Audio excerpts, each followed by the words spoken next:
દોસ્તો અત્યારમાં અમારા ઘરના આંગણે વિવેકભાઈની સાયકલની શેન ખડી ગઈ છે અને શેન કેમ નાખવી તે એકવાર તમે જોઈજો અને આજ જોવી છે કે છોકરાઓ શેન નાખી દેશે કે નહીં નાખી દે, કારણ કે હવે એ અને એની બેન ભાર્ગવી બંને આજ શેન નાખે છે.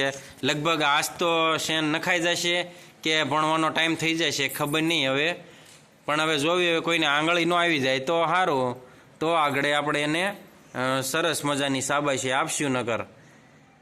અને મહેનત કરે છે વિવેકભાઈને વિશ્વા, અને અમારે હવે નનુબેન ગયા છે એટલે હવે જોવી ત્રણે મળીને કેવી રીતે શેન નાખે છે સાયકલની, કારણ કે આ શેન નાખવામાં ખૂબ મહેનત જોવે. પહેલાંના જમાનામાં બધા શેન નાખતા તે બધું આમ થઈ જતું, અને હવે અત્યારમાં કાંઈ ન થાય, કારણ કે છોકરાઓને એટલું બધું હવે શીખવાડવામાં નથી આવતું. હવે શેન નાખે છે આપણે જોઈએ છોકરાઓ કઈ રીતે શેન નાખે છે, અને જો શેન નખાઈ જાય તો આપણે જોયું. આંગળી નો આવી જાય બેટા,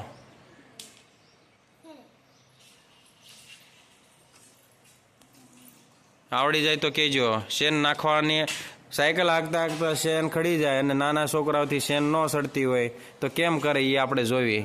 જો આજના સમયમાં છોકરાઓ શેન કેમ નાખે, જો હવે આ બધાએ શેન નાખી દીધી છે.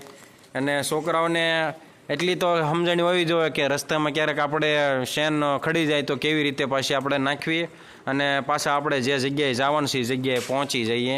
તો અત્યારમાં આ બધા બહુ ખુશ થઈ ગયા છે અને ખૂબ મજા આવી ગઈ છે આને.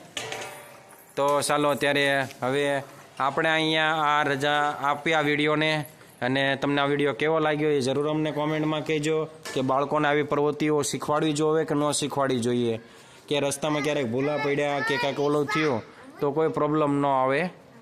તો ચાલો છોકરાઓ બધા બાય બાય કહી દો.